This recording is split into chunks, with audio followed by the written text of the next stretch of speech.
আজকে আমি আপনাদের এই ভিডিওর মাধ্যমে দেখাবো যে কীভাবে আপনার মোবাইল দিয়ে ডিবিটি লিঙ্ক কীভাবে করবেন বা ডিবিটি লিঙ্ক কীভাবে করতে হয় সেটাই আমি আপনাদের দেখাবো। আর আপনার যদি ডিবিটি লিঙ্ক যদি থাকে তাহলে কীভাবে চেক করবেন সেটাও আমি আপনাদের নেক্সট ভিডিওতে দেখাবো। প্রথমত হচ্ছে ডিবিটি লিঙ্ক কীভাবে করতে হয় সেটাই দেখাবো। ফ্রেশ কীভাবে করবেন বা একটি অ্যাকাউন্ট থেকে আরেকটি অ্যাকাউন্ট কীভাবে ডিবিটি লিঙ্ক করবেন সেটাও দেখাবো। আর যদি আপনাদের একটি ব্যাংকে দুটো অ্যাকাউন্ট থাকে তাহলে সেটাও কীভাবে করবেন সেটাও বলবো এই ভিডিওর মাধ্যমে। প্রথমত হচ্ছে আপনাদের মোবাইলের ইন্টারনেট অন করুন, তারপর গুগলে সার্চ করুন। এখানে কী লিখে সার্চ করবেন, এখানে সিম্পলভাবে এনপিসিআই এটা আপনাদেরকে সার্চ করুন। করার পর প্রথমে ওয়েবসাইট পাবেন, এটাতে ক্লিক করে দিন। সহজ পদ্ধতিতে কিন্তু আমি আপনাদের দেখাচ্ছি, খুব সহজে কিন্তু এটা করতে পারবেন। যে কেউ কিন্তু আপনার মোবাইল দিয়ে কিন্তু করে নিতে পারবেন।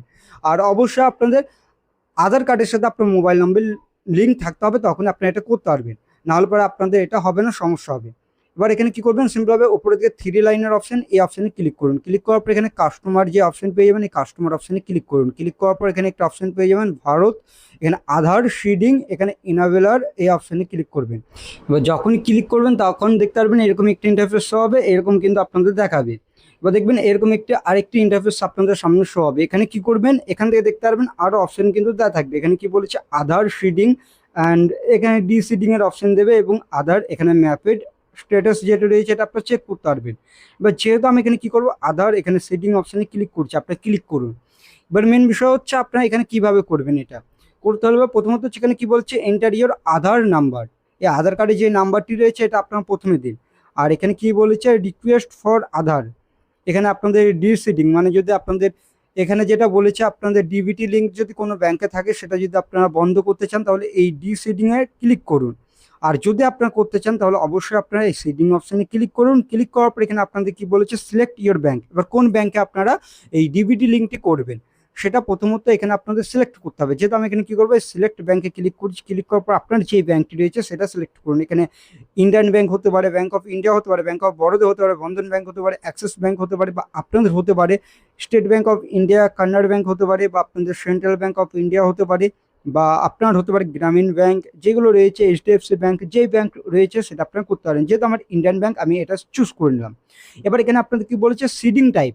সিডিং টাইপ বলতে আপনাদের এখানে বোঝাচ্ছে, প্রথমটি হচ্ছে ফ্রেশ সিডিং, মানে নতুন করে আপনারা এটা ডিবিটি লিঙ্ক করছেন নতুন অ্যাকাউন্টে, তাহলে আপনারা ফ্রেশ সিডিং অপশানে ক্লিক করুন। ক্লিক করার পর এখান থেকে দেখতে পারবেন আপনাদের যেটা রয়েছে এটা আপনারা করে নিন। আর দ্বিতীয়টি হচ্ছে আপনাদের কি, এখানে same bank with another account, মানে একটি ব্যাংকের আপনাদের রয়েছে, হয়তো ইন্ডিয়ান ব্যাংকে আপনাদের একটি ব্যাংকের মধ্যে দুটো অ্যাকাউন্ট রয়েছে, যেরকম আপনাদের সেভিংস অ্যাকাউন্ট এবং একটি কারেন্ট অ্যাকাউন্ট। এবার সেটার মধ্যে কিন্তু আপনারা মুভমেন্ট করতে পারবেন, যেরকম আপনাদের হতে পারে সেম ব্যাংকের মধ্যে এবার অন্য অ্যাকাউন্টে আপনারা কী করবেন, ডিবিটি লিঙ্ক করবেন, সেটা করতে পারেন। এবার যেহেতু আপনাদের এখানে একটি ব্যাংকে লিঙ্ক রয়েছে, এবার অন্য ব্যাংকে লিঙ্ক করবেন। এবার আমার হয়তো এসবিআই রয়েছে, আমি কি করব, ইন্ডিয়ান ব্যাংকে লিঙ্ক করব। তার জন্য এখানে মুভমেন্ট, এখানে কি বলেছে, from on bank to other bank, এটা আমি সিলেক্ট করলাম। করার পর এখানে কি বলেছে, account number, confirm account number. আপনার যে অ্যাকাউন্ট নাম্বার রয়েছে আপনাদের সেই ব্যাংকের, এখানে আপনাদের অ্যাকাউন্ট নাম্বারটি অবশ্যই এখানে লিখতে হবে। এখানে দেখে দেখে লিখে নিন, তারপর দেখাচ্ছি। আমি যেহেতু এখানে লিখে নিচ্ছি তারপর দেখাচ্ছি। এবার আপনারা অবশ্যই আপনাদের অ্যাকাউন্ট নম্বর যেটা দিচ্ছেন সেটা কিন্তু সঠিক দেবেন, একবার মিলিয়ে নেবেন। এখানে আপনার এই অপশানে ক্লিক করে আপনার দেখে দেখে মিলিয়ে নেবেন যে সঠিক আছে কিনা। তারপর এখানে টিক চিহ্নে ক্লিক করুন। এখানে কি বলেছে, by submitted my Aadhaar number bank account number add another details, যেটা বলছে এটা আপনারা অবশ্যই দেখে নিন। এখানে আপনাদের দেখিয়ে দেবে। তারপর একটু নিচের দিকে আসুন। নিচের দিকে আসার পর এখানে ক্যাপচার এখানে আপনাদের দিতে হবে, যে ক্যাপচারটি রয়েছে এখানে আমি দিকে দিকে লিখে নিচ্ছি, তারপর দেখাচ্ছি। এখানে দেওয়ার পর এখানে কি করবেন, সিম্পল কাজ, এখানে আপনাদের সাবমিট করতে হবে। এই সাবমিট করলে পরেই দেখবেন আপনাদের একটি ইন্টারফেস কিন্তু দেখাবে।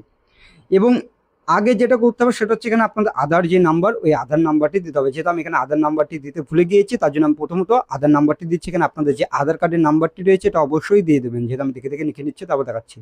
এবার আপনাদের যে আধার কার্ডের নাম্বারটি রয়েছে ওটা এখান থেকে দিয়ে দেবেন। দেওয়ার পর এখান থেকে যেটা করবেন সেটা হচ্ছে একটু উপরে দিয়ে তুলে দিন।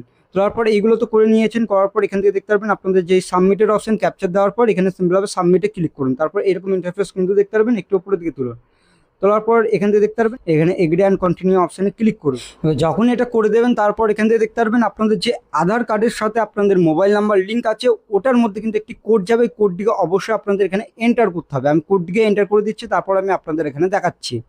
এখানে আমি সিম্পলভাবে সেই কোডটিকে এখান থেকে এন্টার করে দিচ্ছি, তাহলে দেখতে পারবেন আমার আধার শিডিং বা আমার ডিবিটি লিঙ্ক কিন্তু এটা হয়ে যাবে। এখানে দেখতে পারবেন সাবমিটের অপশন।